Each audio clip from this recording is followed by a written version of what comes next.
જો માહેશ્વર સૂત્ર વ્યાકરણ, ચલો શ્લોક બોલો. વૃત્તાવસાને નટરાજ રાજો નાનાદત્તાર્ણવપંચવારં ઉર્ધરાકૃતામાસનકાદ સિદ્ધા એતદ્વિમર્શે શિવસૂત્રજાલમ.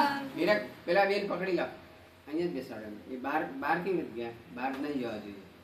હા, જાળીની અંદર જ રહેવાનું અમને.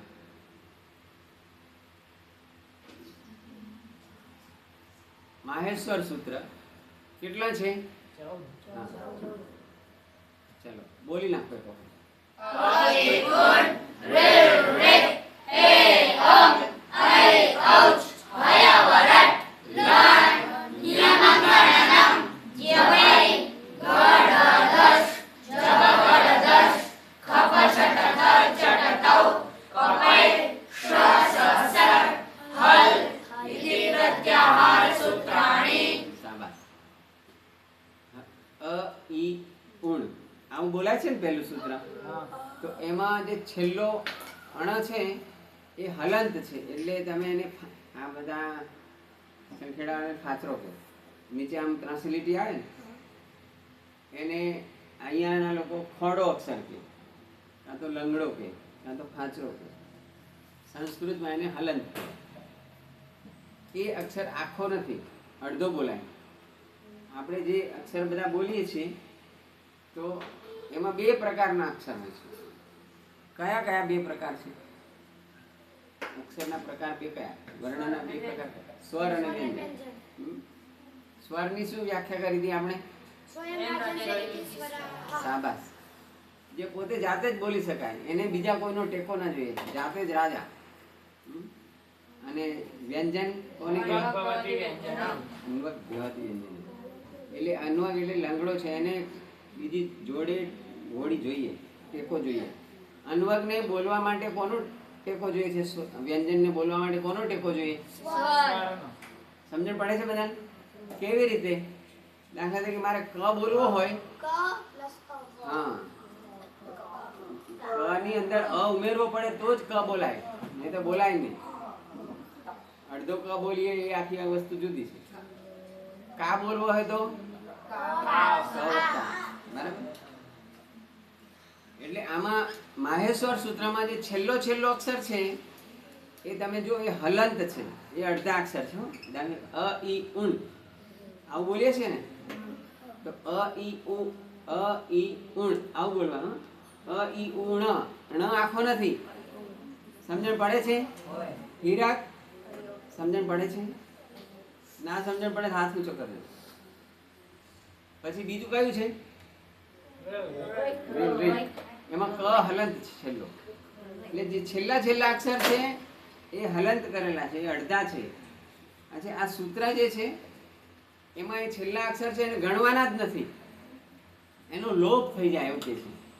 જ્યારે ગણવાના હોય ને, અક્ષરો ગણવાના હોય ને, ત્યારે એ બોલવા માટે બરાબર છે. પછી એને ગણવાના હોય ત્યારે એને ગણતા નથી. તસ્ય લોપઃ એવું એક સૂત્ર આવે છે માહેશ્વર પાણીનીનું. એનાથી એનો લોપ થઈ જાય, એટલે અદ્રશ્ય થઈ જાય. એને ગણવાનું નહીં, ભલે હોય. તો અ ઈ ઉણ, અ થી માંડીને ચ, છેલ્લે ચ આવે છે. કયા સૂત્રમાં છેલ્લે ચ આવે છે? આઈ ઔચ. એ આવું છે, આઈ ઔચ. આઈ ઔચ સુધીના જેટલા સૂત્રો છે એ બધા સ્વર શીખવાડે છે. એમાં સ્વર લખેલા છે. અ ઈ ઉણ થી ચાલુ કરજો અને આઈ ઔચ સુધી બોલજો, બરાબર? બોલો. અ ઈ ઉણ રિર રિક એ અંગ ઐ ઔચ. હા, બસ. હવે આમાં છેલ્લો છે એ ગણવાનો નહીં, તો સ્વર થશે, બરાબર? ચલો, અ ઈ ઉ, પછી બીજામાં રે, પછી એ ઓ ઐ ઔ. હા, આટલા સ્વર છે. કેટલા સ્વર છે? અશ્વિન, કેટલા સ્વર છે? 4 છે. ચાર સૂત્રોમાં સ્વર છે. અશ્વિન ગણીને કહેજે. તારું ધ્યાન અહીંયા છે. કયા કયા બોલ, અશ્વિન બોલ, કયા કયા સ્વર છે? બોલ, જોરથી બોલ.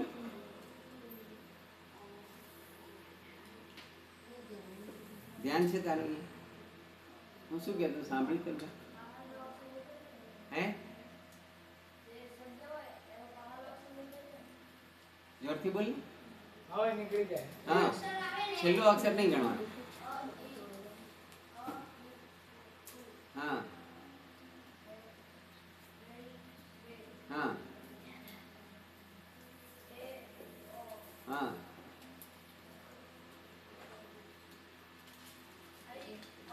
કેટલા થયા? ગણી કે મને? હા, 9 સ્વર. વ્યંજન કેટલા છે ગણીનું કે? પછી હયવર્ટના હ થી માંડીને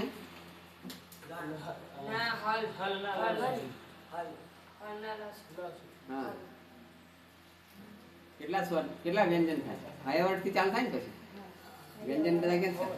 હા, ચલો પહેલા બોલો.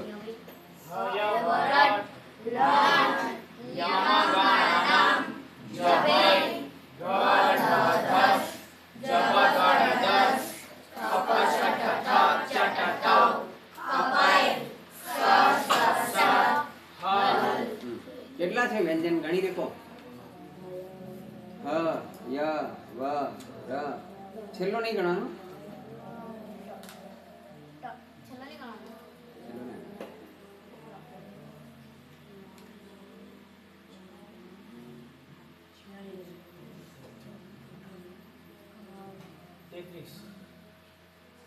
કેટલા છે વ્યંજન? કેટલા છે નક્કી? એટલે સ્વર અને વ્યંજન બેમાં ખબર પડી ગઈ. છેલ્લો જે હોય એનો લોપ થઈ જાય. અચ્છા, સ્વર છે એનું એક કોડવર્ડ નામ આપેલું છે. શું કહેવાય એને? અચ. અ થી માંડીને અ ઈઉણના અ થી માંડીને આઈ ઔચના ચ સુધી વચ્ચે જેટલા અક્ષર હોય એને સ્વર કહેવાય. સ્વરનું લાડકું નામ શું? સમજણ પડી? અને વ્યંજનનું લાડકું નામ શું? ક્યાંથી માંડીને ક્યાં સુધી? પાકું? કેટલા જણને ના સમજણ પડી આમાં? દક્ષિસ પડી સમજણ? ના પડી? કેટલા જણને ના પડી? હાથ ઊંચો કર. તો હાથ કેમ ઊંચો નહીં કરે? ના સમજણ પડે તરત હાથ ઊંચો કરો. કેટલા જણા હાથ ઊંચો કરે? જેમ મેં જેનું નામ દીધું એને હાથ ઊંચો કર્યો, બીજા કોઈ ના કરે. તને સમજણ પડી ગઈ? એવું અંશ તો હું કહું પછી હાથ ઊંચો કરવાનો? ઇટ ઇઝ ચીટિંગ યાર, નથિંગ બટ. અંશ પડી ગઈ અમને? આ મારા કરતા આગળ ધ્રુવ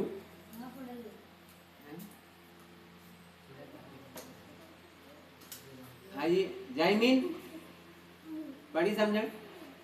એવું તને વાર લાગે? જયમીન ઉભો થા, સમજાવ. ચાલ